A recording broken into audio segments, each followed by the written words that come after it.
In order to maintain their youth forever, this couple takes large quantities of pills every day. They even went so far as to store their daughter's blood and undergo regular blood transfusions. Though they look to be in their 30s or 40s, they are actually in their 60s. In their eyes, their daughter's blood is more valuable than gold.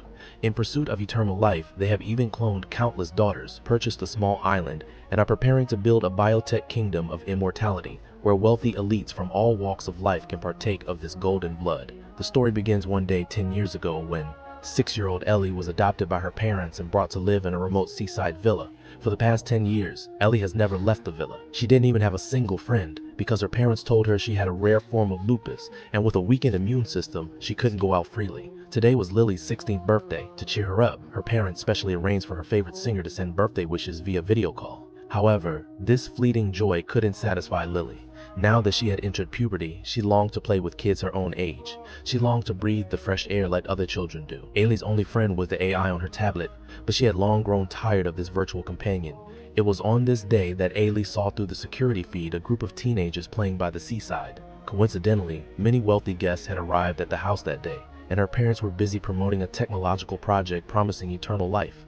Ailey took advantage of the distraction and slipped out unnoticed. Leaning on her crutch, her face pale, the boys called her Little Old Lady.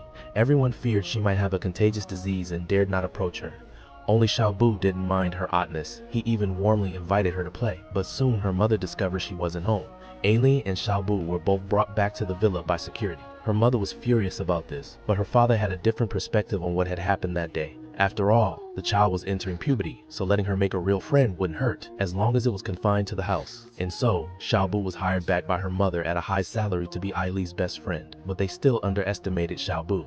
This loyal and fearless young girl was about to shatter their plans completely. Xiaobu brought different styles of wigs for Ailey and taught her how to dress up. Although she was a friend hired for a high salary, as they spent more time together, the two became true best friends. Xiaobu learned from Ailey that her biological parents had died young, and that she had been diagnosed with lupus at age 6 and was subsequently adopted by her foster parents. Xiaobu told his younger brother about all this, and it just so happened that his brother knew an expert online. Xiaobu explained Ellie's condition and the 2 medications she was taking to the expert, but the expert said these weren't actually treatments for lupus. What's even more terrifying is that long-term use of these 2 drugs could turn her into a vegetable. Xiaobu's intuition told him that Ellie must have been deceived by her parents. Although he wasn't sure what their motive was, he couldn't just stand by and watch his vegetable.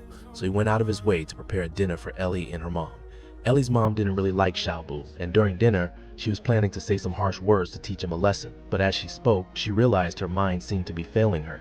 She couldn't form coherent sentences at all, and could only force herself to stay awake so she wouldn't fall asleep.